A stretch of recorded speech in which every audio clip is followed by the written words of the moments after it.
Kaixo, funtzioen adierazpide grafikoan, laugarren puntuan asintotak ikasi behar ditugu. Bueno, asintotak dira zuzenak, hori oso importantea da, zuzenak dira, bale? Eta izan aldira asintota horizontalak, vertikalak edo asintota zeilarrak, bale? Zertarako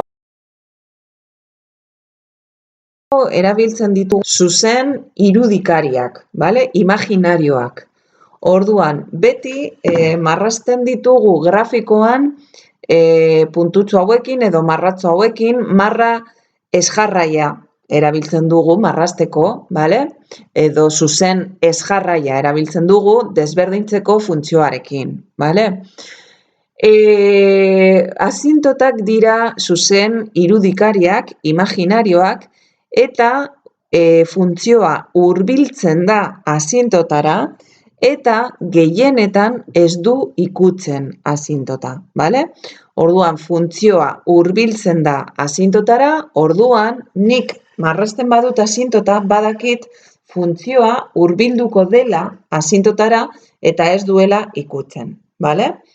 Bien, asintota horizontalak, halako hauek, adibide hauek jarri ditut, I berdin bat asintota badaukat, justu bat puntuan asintota horizontala da.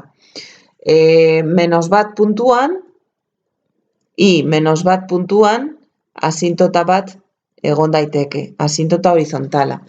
Eta gero marraztu dut beste bat, I 3 puntuan, adibidez, hau da 0 3 puntua, bale? Orduan, 3 puntuan, I 3 denean asintota bat marraztu dut, bale? Gero, bigarren marrazki honetan jarri dut asintota horizontala justu X ardatzean, bale? Ze X ardatza izan daiteke asintota bat, baita ere zuzen bat delako, bale?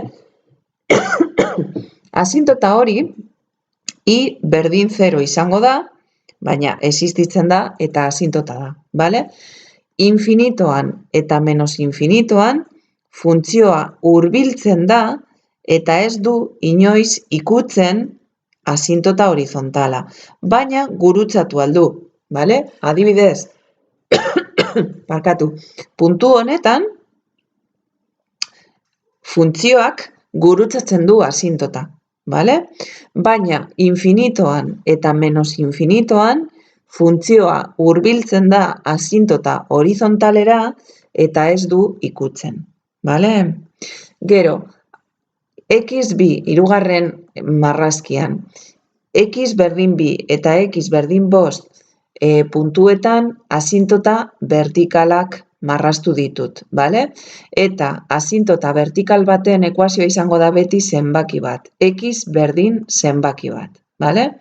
Kasu honetan, X berdin 5 eta X berdin 2 marraztu ditut, eta funtzioa badago bi asintota hauen artean, eta ez du inoiz ikutzen asintota vertikala, bale? Hurbiltzen da, eta infinitora doa, baina ez du inoiz ikutzen, bale? Bien, eta orain, marraztuko dut grafiko honetan asintotak zeilarrak. Normalean, zuzenak dira, eta asintota zeilar bat izan daiteke halako bat, malda negatiboa denean, edo izan daiteke halako zuzen bat, malda positiboa denean, bale? Orduan, asintota zeilarra da horizontala eta vertikala ez den asintota bat, bale? Orduan malda dauka. Ados? Bale, orduan, hori da grafikoki. Nola marraztu alditut nik, nola kalkulatu alditut nik asintotak. Bale, asintota horizontala kalkulatuko dugu beti lehenengoa. Zergatik, asintota horizontala badago, orduan ez da egongo asintota zeilarra, ez dut kalkulatu behar. Orduan horregatik beti kalkulatzen dugu lehenengoz asintota horizontala, bale? Bien, asintota horizontala izango da I berdin zenbaki bat.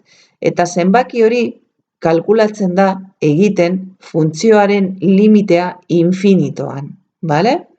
Orduan, horretarako mailak edo graduak konparatu behar ditugu. Zenbatzailean eta izendatzailean. Hau da, goikoaren maila eta behekoaren maila konparatu behar ditugu. Bale? Bien, eta hiru kasu hauek ager daitezke. Goikoaren maila behekoarena baina handiagoa bada, orduan funtzioaren limitea izango da infinito eta ez da existitzen asintota horizontala.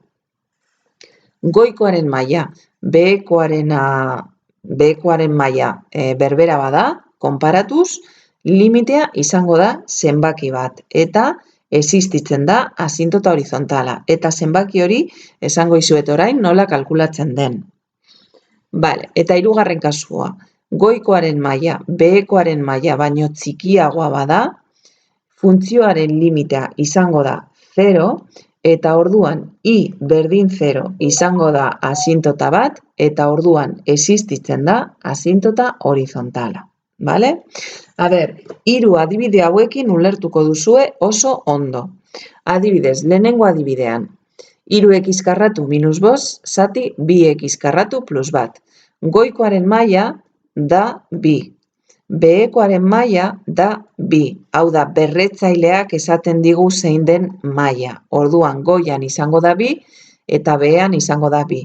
Berdinak direnez, existitzen da asintota horizontala. Eta izango da I berdin zenbaki bat. Eta zenbaki hori kalkulatzen dugu zatitzen izaren ondoan dauden koefizienteak. Hau da, oraintxe bertan ulertuko duzue. Beitu, adibide honetan, izaren ondoan dagoen koefizientea da 3. Behean, izaren ondoan dagoen koefizientea da 2. Orduan, limitea izango da 3 biren eta 3 biren zuzen honetan asintota bat egongo da. Vale?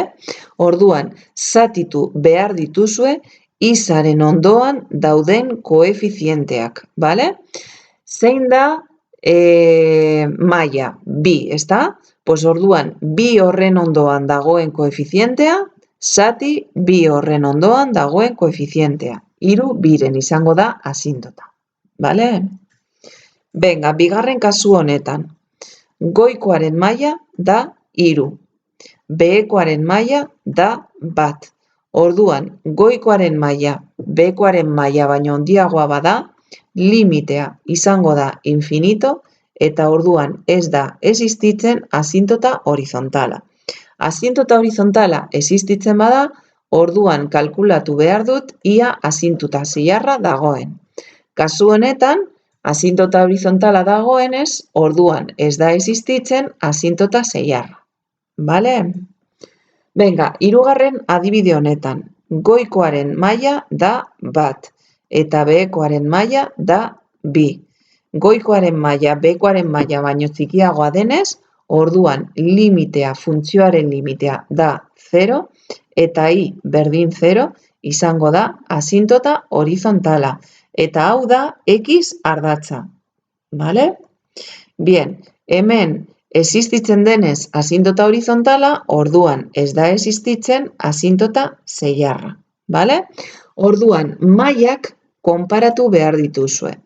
Esponentearekin edo berretzaileekin lan egiten dugu, berdinak badira asintota egongo da, asintota horizontala egongo da, goian handiagoa bada ez da egongo asintota horizontala, eta behean maila handiagoa bada, I berdin 0 izango da asintota horizontala. Vale?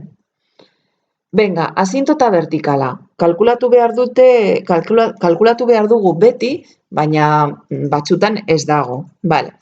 Orduan, hau izate eremuarekin lotuta dago.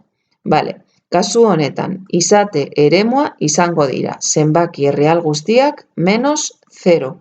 0 puntuan hau ezeztatzen da. Orduan, 0 ez dago izate eremuan. Orduan, asintota vertikala izango da X berdin 0. Eta badago, ez dugu gehiagorik egin behar. Bale, kasu honetan, izate eremua izango dira zenbaki erreal guztiak menos 3 eta 3. Orduan, x 3 puntuan eta x menos 3 zuzen bat egongo da, eta hau izango da, eta hauek izango dira asintota vertikalak. Bale? Orduan, izate eremuan ez dauden puntuetan, asintota vertikalak agertuko dira. Bale? Venga, eta bukatzeko, asintota zeiarra. Asintota zeiarra da zuzen bat. Orduan, izan alda edo izan aldu alako forma. Zenbaki bat bider x plus beste zenbaki bat. Adibidez, i 2x minus bat, i 7x plus 3, i menos x plus lau. Izan aldut baitare, i berdin 3x. Alako hauek dira zuzenak eta dira asintota zeiarren motak, bale? Bien, orduan, konturatu behar zarete beti zuzen batean isa berbat dagoela, bale? Zuzen bat izateko isaren berretzailea bat izan behar da, bale? Bien, konprobatu behar dut ia asintota horizontala dagoen. Asintota horizontala badago, orduan ez da egongo asintota zeiarra. Asintota horizontala ez badago, gertatu alzait asintota zeiarra egotea ala ez, bale? Konprobatu behar dut ia dagoen ala ez, bale? Barkatu. Bale, asintota zeiarra kalkulatzeko, imagina ezazue adibide hau daukagula. X ber 3 menos lau x karratu, zati x karratu plus bat. Orduan egin behar duguna da zatiketa. Bale? Zenbatzailea, zati, izendatzailea. Bale? Nola egiten dugu? Bale, pues zatiketa gogoratu behar duzue. Ordenean jarri behar dut, hau da x 3 eta x karratu, ordenean, eta zatitzen dut lehenengoa, zati lehenengoa. X 3 zati x karratu egiten badut, hori da x.